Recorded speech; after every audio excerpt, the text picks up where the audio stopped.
Assalamualaikum warahmatullahi wabarakatuh. Tepang dangu disarang pidangan dongeng sunanya. Mang meneraskeun hanca dongeng anu katuna kalayan gamon jejar carios si Juret. Nyata nyariosikeun garong kahot anu muhit tali pocongnya. Ieu dongeng teh kadangan mang nyalila marah manar tiasa kahibur baraya di mana wae ayana. Atuh tong hilap di rojong ditaroelan tombol subscribe-nya. Oge emang anu hunengkeun kanu parantos like oge komen. Atuh baraya nu sia teh manco mugi sadayana aya dina kasehatan lahir isi darangan batin oge dilancarkeun sagala rupina. Mangga supados teu nyangkolong tinggal waktos urang sami-sami dangukeun kumaha terasna ieu carita wilujeng ngadangukeun.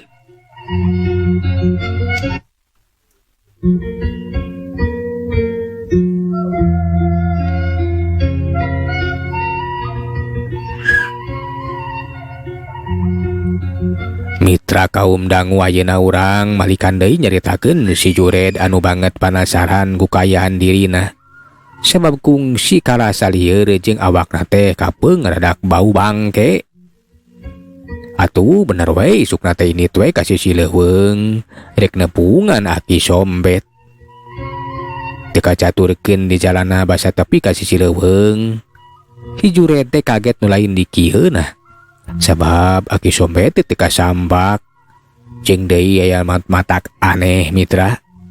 Lihan ti aki sombetna eueuh. Imahna oge leungit tanpa lebih ilang dan bagarana eueuh tapak-tapakna acan. Ugo we atuh si Juret teh mani molohok kaget. Kemana si aki teh? Tak jelas di dia masalah. Nyai imahna teh di dieu. Ia tangka nangka mang minangka cirina. Nya teu salah. Ai kamana moal kitu geus pindah. Lamun nya pindah. Piraku imah nama moal dibawa meureun. Nya teu arti lah. Kitu cek si Juret. Mana ngahulang we mikiran. Antuk nama lantaran da pugu di teteangan ge eueuh. Atuh si Juret teh mulang we balik deui ka imahna.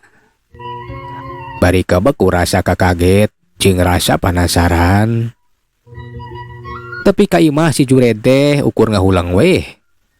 Bari ngadaweung, bari ngalepus udud mikiran aki sombet. Nah ka mana cenah? Eta dukun deh. Keur kitu torojol Nyi Mariati nu jadi pamajikanna nyampeurkeun nu kakara balik ka imah. Teuing tas di mana? Kunaon akang teh kalah kang hulang. Nah mikiran naon ieu Kang? Kepeg si Juret teh mani ngagabag reuwas asa digareuwahkeun. Henteu nyi henteu. Buku akang teh keur mikiran jalan usaha ieu teh. Nya usaha naon kitu nu sakirana karada kagruga. Oge hasilna anu mecekil. Anya Kang, kajen ari keur mikiran jalan usaha mah alus. Lain Kang, bieu teh abi teh ngaliwat ka imahna Pak RT. Ningali loba jalma anu keur ngariung, kawas anu keur badami. Nya ku abi teh ditingali we jeung didedengekeun da penasaran. Teteh lah geuning Pak RT. Teh keur badami jeung polisi desa nyata Jang Dahu. Oge pupuh lembur. Ari nu dikobrolkeun teh nyata kajadian anu geus karana apa di leuweur urang nyata anu nggali kuburan teh ya. Malah mah keur naluntik sabab-musababna. Jeung deui keur ngobrolkeun barang bukti sawaya pacu jeung sendal. Si Juret bari reuwas ngadenge kitu teh. Alah. Terus kumaha nyi? Nah kanyahoan saha-sahana anu geus ngabongkar makam Nyi Mai teh. Ih acan, ieu acan. Sabab cenah teu nyaho pacu jeung sendal saha. Tapi basaku abdi diperhatikeun teh da sabab penasaran. Teteh lah geuning sendal jeung pacu teh kawas sendal akang jeung pacul akang. Piraku nyi, piraku nu bener. Bener abi mah teu salah akang piraku poho. Ka sandal salaki sorangan. Tapi jelas eta teh sendal akang Jeung pacul nu sok biasa ku akang dipake, geuningan ngesila tara dipake. Dianggurkeun wae. Alah ke kitu kutan teh. Moal kitu sendal akang jeung pacu akang anu leungit. Leungit teh leungit kumaha, Kang? Nya kapan basa eta akang teh kungsi ini ke kebon.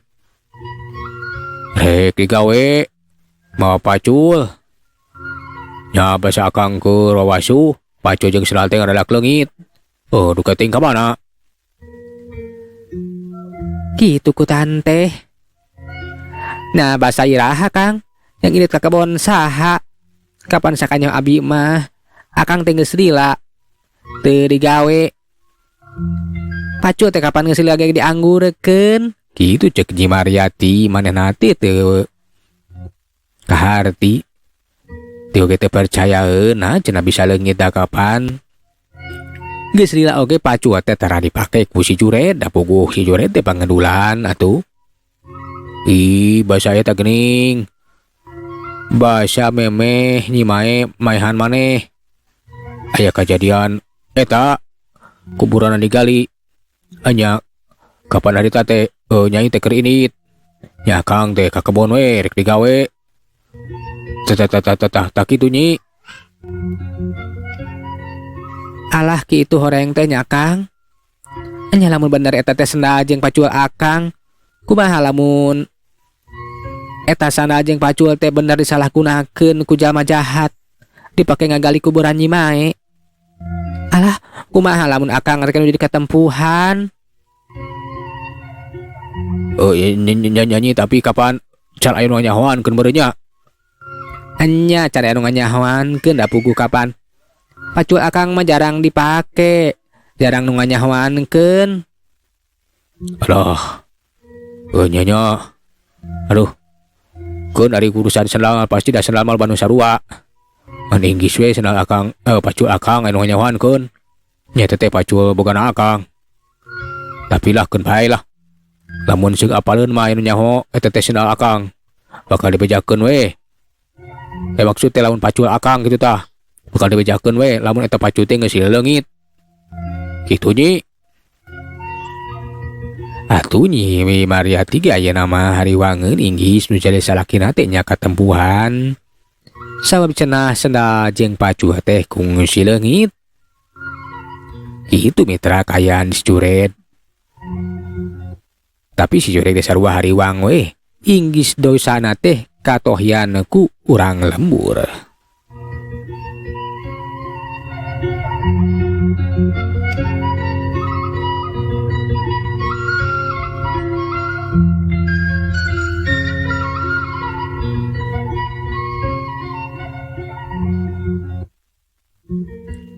Sedengkeun di mahna pupuh lembur atau di mahna Pak RT bener we geus keur kadatangan ku pupuh lembur nyaeta Mbah Udi pon kitu di pulusi desa nyaeta Sidahu.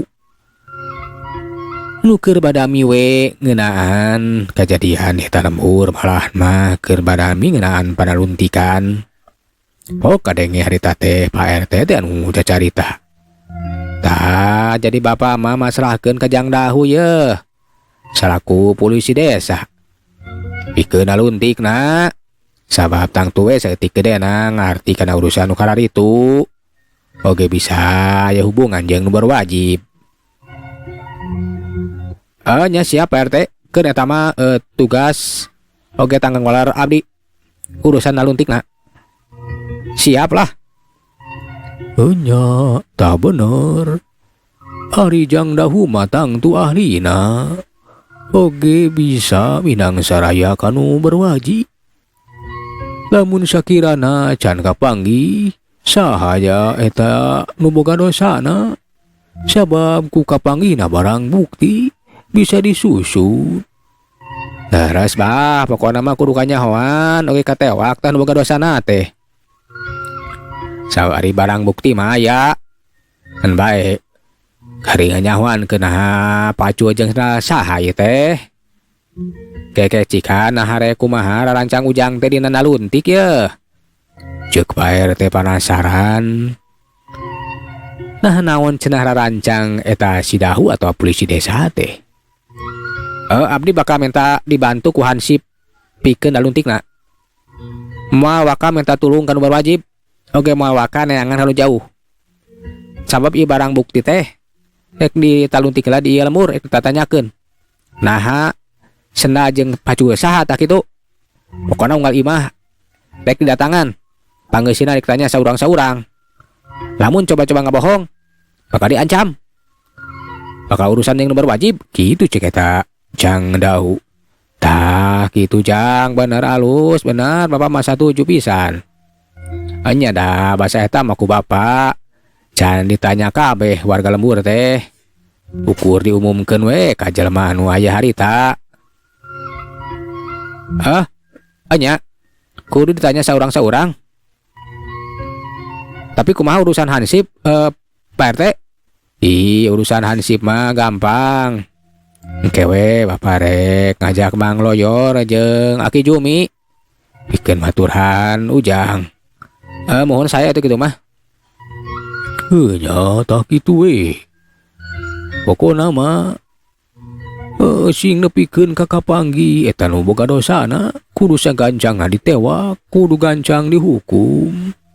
Najan pagaweanna teh ukur ngabongkar nya makam. Tapi eta teh kepagawean anu memang ngagujrudkeun kayaan lembur. Oge bisi nyieun peta-peta jahat. Kitu perolahan di mah Pak RT. Atuh gancangna carita. Si Dahu polisi desa. Manehna teh atuh isukna bener we dibarengan ku Mang Loyor oke Aki Jumin. Ngamimitian ngayakeun pamariksaan. Barang bukti dibabawa we ditatanyakeun ka unggal imah. Atuh unggal imah didatangan ngan edas can aya laratan sabab can aya nu apaleun. Tapi adiku terus-terusan mah ditarekahan ditanyakeun ka imah saurang-saurangna. Basa ditanyakeun ka imah Mang Oding asa ku kabeneran. Mang Oding mah bet apaleun eta pacul teh cenah bogana si Curet. Da kungsi dipake digawe di sawahna. Sanajan eta pacul teh kungsi dipake digawe di sawahna anu geus aya tauna, tapi pikeun eta Mang Oding mah pasti ingetin keneh. Sawa pacul si Juret teh lianti geus rompang, dorana oge aya cirina. Sabab di Cina tititna dahan jambu. Cikan, Mang. Nah apa ieu pacul saha jeung sena saha? Ke. Mang teh asa inget. Iya pacul teh kungsi dipake ku si Juret. Nya basa digawe di kebon Mang ye. Nya. Dah, iya paculna teh lianti geus rompang. Lorana tina dahan jamu. Jadi ieu teh paculna Kang Juret. Nah teu salah ieu teh Mang. Nya teu salah. Nah naon kitu? Dareuwas ieu Mang teh ye. Kadatangan ku si Ujang. Oke. Nyaman di dinas kieu ye. Kawas-kawas keneangan jalma jahat. Benar. Buku kuring ka dieu teh kadaluntik. Sabab ieu barang bukti anu kapanggih di kuburan Nyi Mae. Moal salah. Pasti nu boga ieu pacul jeung sendal anu geus ngalakukeun tindakan jahatna nya tengah ka di kuburan. Nya memang bener aja. Ya, Aki tiluan teh ieu teh keur dinas ye. Bikeun naluntik nah saha ieu nu boga sendal jeung pacul. Lain kitu Loyor. Leres pisan. Pugu kuring teh keur neangan eta jalma jahatna. Sugan kapanggih tah kitu. Jadi itu sendal teh bogana Jang Juret ditu ja, Mang. Bener. Ieu teh bogana Jang Juret. Atuh ngadenge kitu mah. Pikeun polisi desa nyata si Dahu. Manehna teh kudu mastikeun nah bener cenah ieu pacul teh bogana si Curet. Tapi basa ditanyakeun sendal mah eta si Mamang teh teu apaleun. Sabab Mang Oding manehna teh teu apal ka sendal Prabu Saru atuh da sendal teh sarua. Tapi sabada menang keterangan lamun eta Pacul teh bogana si Juret atuh si Dahu ngajakan Aki Jumin jeung Mang Loyor pikeun mastikeun we rek langsung ditotok we cenah si Juret teh ditanyakeun. Da geus puguh kanyawan eta mah. Ayeuna mah urang langsung ka imahna Kang Juret. Urang tanyakeun. Nah bener ieu Pacul teh boga manehna. Oge wayahna ieu teh Mang Oding. Mamang kudu jadi saksi. Sabab nu nyaho kan ieu Pacul. Nya mangga jang mangga. Ya, yo we ayeuna mah jang Loyor. Urang tuturkeun ye. Nya ayo. Siun mangga. Atuh geus kitu mah Mang Loyor. Aki Jumin nuturkeun Jang Dahu we. Pikeun nanyakeun langsung ka si Juret. Tiluan teh lempang muru ka imahna si Juret. Tepi ka pakarangan imah reg tiluan teh ngaranna geureun. Katingali harita teh aya Nyi Mariati anu keur sasapu barang ngareret kanu datang. Eta Nyi Mariati bani ngagabag reuwas. Alah, nah rek naraon eta polisi desa teh nya dibaturan ku Hansip duaan. Aki Jumin jeung Mang Loyor. Boa rek nanyakeun barang bukti. Anya igi suwe anu nyahoankeun kitu cek Nyi Mariati. Teu jauh tina panyangkana bener we. Langsung eta polisi desa teh Jang Dahu teh tumanya. Punten cek. Ari Kang Juretna aya. Kang Juret teh kalaresan nuju angkat. Nah aya naon kitu ieu teh? Aduh bendera reuwas ece mah. Punten cek. Bade aya nu ditaroskeun ka Kang Juret. Margi saatos abdi naluntik ngeunaan barang bukti nu kapendak di astana. Nyata di kuburan Nyi Maya teh ya. Lamun ieu Pacul teh saur Mang Oding kagungan Kang Juret. Nah laras teh. Alah, euleuh. Piraku eta teh kagungan nya salaki ece. Laras ce. Beli teh pecanten Mang Odingna tiasa dicanak ka dieu. Anjeunna bakal jadi saksi. Wayahna ece ulah ngangles. Nah ece ge apa? Tanya tingali teh. Nah iya Pacul teh kagungan salaki ece. Nyanyi nah bener ieu teh bogana Jang Juret bejakeun we ulah disumput salindungkeun. Udah rek ding clear sindang silo ka komo ditutupan mah. Sabab ieu teh ya urusan aja yang berwajib. Lamun nya ieu bogana Jang Juret tang tuwe bakal ditewak. Kena bener saudara-saudara ieu teh Paculna salaki abdi nyata Kang Juret. Tapi Kang Juret teh kungsi nyaritakeun lamun Paculna teh kungsi leungit. Enya basa dipake ka kebon cenah. Basa digawe ting di mana di kebon saha. Ngan bae basa keur wabasu cenah-cenah jeung Pacul teh leungit teu pupuguh. Ting saha nu nyokotna. Basa memeh kejadian Nyi Mae-maehan maneh. Kitu cek eta Nyi Mariati. Jadi kitu. Pokona mah ayeuna Kang Juret kudu diperintah keteranganana. Sabab jelas-jelas ieu Paculna Kang Juret lamunnya aya nu nyalahgunakeun nya kudu bisa ngabuktikeun lamun Kang Juret teh teu salah. Tak kitu nya keun we ke ku ece bakal dibejakeun lamun salaki ece geus balik. Nya Oyanang kemah datang we ka desa pikeun mere keterangan. Kitu cek eta Jang Dahu. Atuh geus kitu mah ngajakan dua hansip nyaeta Ki Jumin jeung Mang Loyor pikeun baralik we. Da jelas geuning cenah eta pacul teh bener bogana si Juret.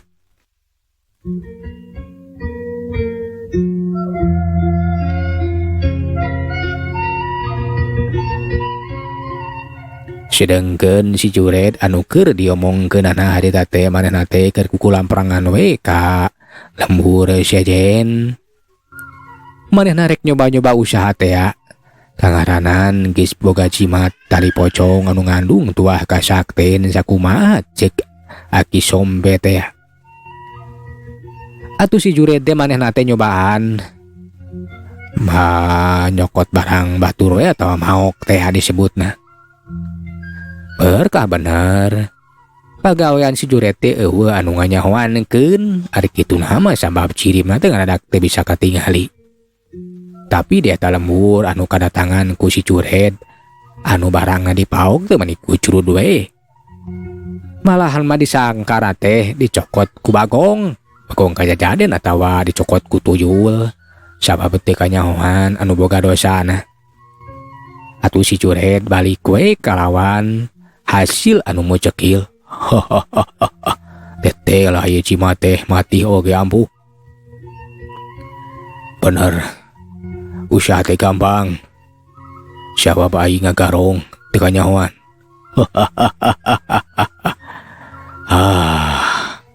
Hasil tang tuwe pamajikan aing kabungaheun. Heuh nya.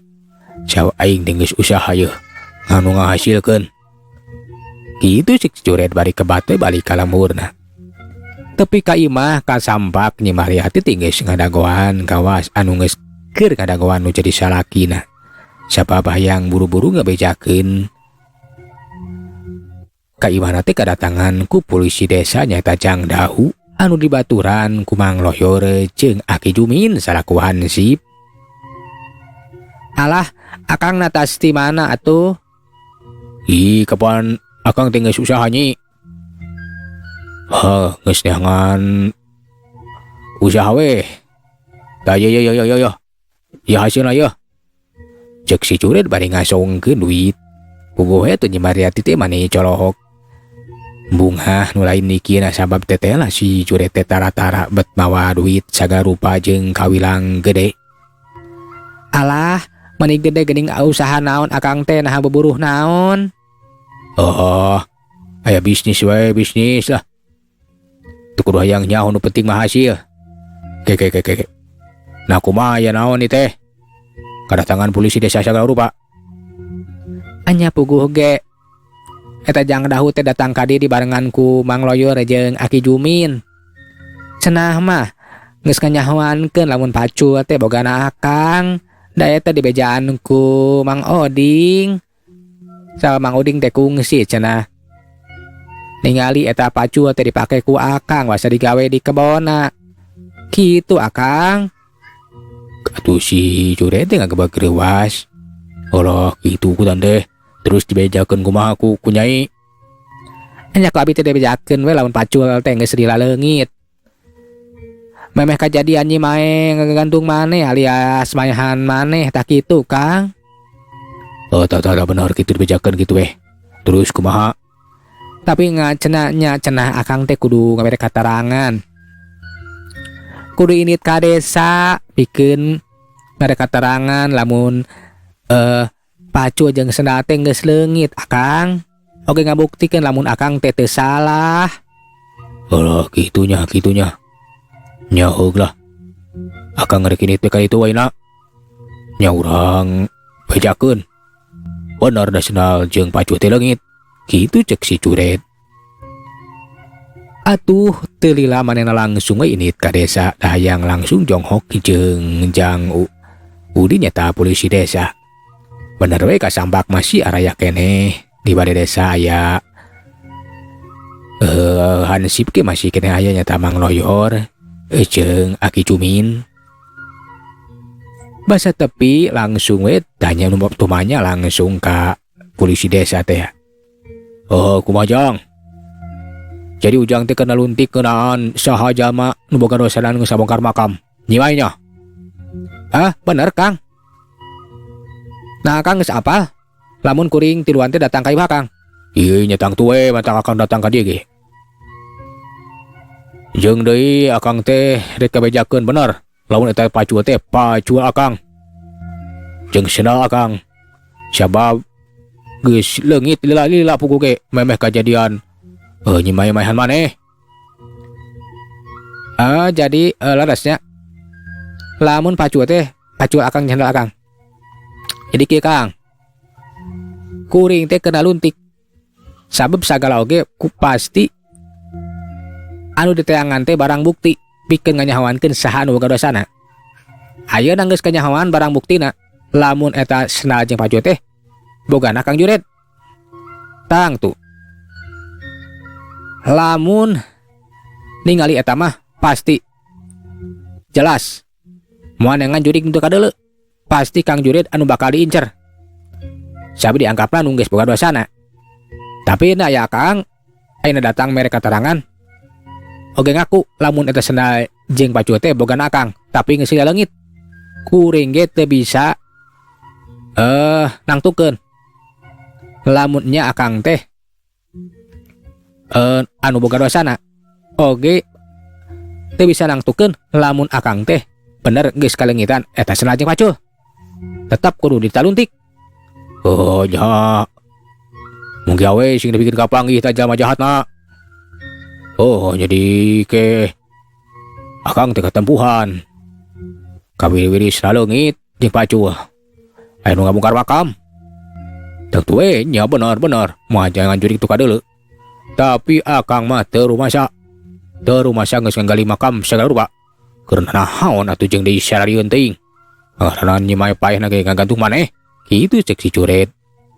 Manehna teh nenangkeun maneh we bari jeung teu ningalikeun, teu nyerikeun lamun manehna teh nu geus boga dosana. Atuh geus ari mere katerangan kitu mah si Curet teh balik deui we. Sedengkeun pikeun eta polisi desa nya Tajang Dahu jeung Hansip anu duaan. Manehna teh terus we naluntik. Susuganan cenah aya saksi anu nyaksian basa sawaktu kajadian. Euleuh mitra. Waktosna parantos teu nyakapan jagela urang tuna jajara carita si Juret duke ka dieu. Urang teraskeun dina seri anu salajengna tumang. Saeuleuna undur. Assalamualaikum warahmatullahi wabarakatuh. Jak.